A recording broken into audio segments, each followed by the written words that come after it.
Hey, it's Lyndsey Parker from Yahoo Music and Reality Rocks here on TVDoneRight.com, and this week was Hollywood Week, aka Hell Week, aka, if you like mashups, Hellywood Week on American Idol, aka the best 2 hours of my life, of my televised life at least. I always wait for Hollywood Week. I live every week like it's Hollywood Week, and this Hollywood Week on American Idol was maybe the most dramatic ever. Insert echo effects here. Seriously, there was more drama in just the 2 hours on Wednesday than like entire DVR's worth of soap opera network programming. I was very excited. There was crazy Ashley Sullivan. I mean, maybe she's not crazy, but let's just say she's eccentric. She certainly amps up the crazy for TV. She may know what she's doing. She constantly is crying.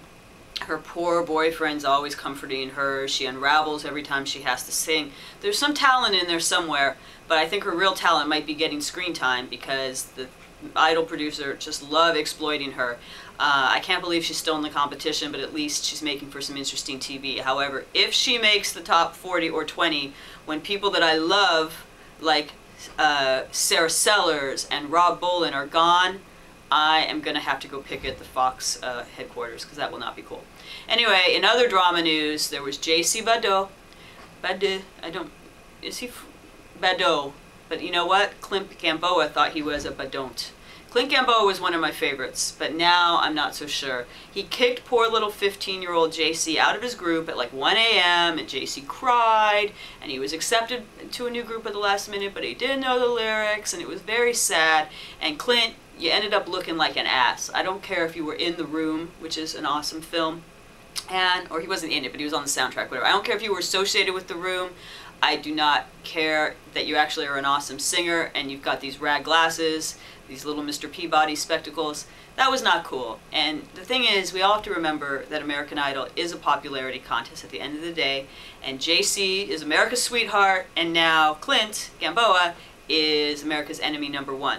So even if he makes it to the top 20 or 24 is what I'm hearing, it's pretty much a done deal. He'll get voted off the minute he has a chance for the public to vote on him, because they don't like him for what he did to JC. So if he is smart, he will make sure that when a camera crew is nearby, he comes crawling on his hands and knees over to JC, begs forgiveness, they capture the moment on camera, they add some strings, some ominous voiceover from Ryan Seacrest. It's all very touching, and then maybe he'll redeem himself a bit, because I still think he puts on awesome performances.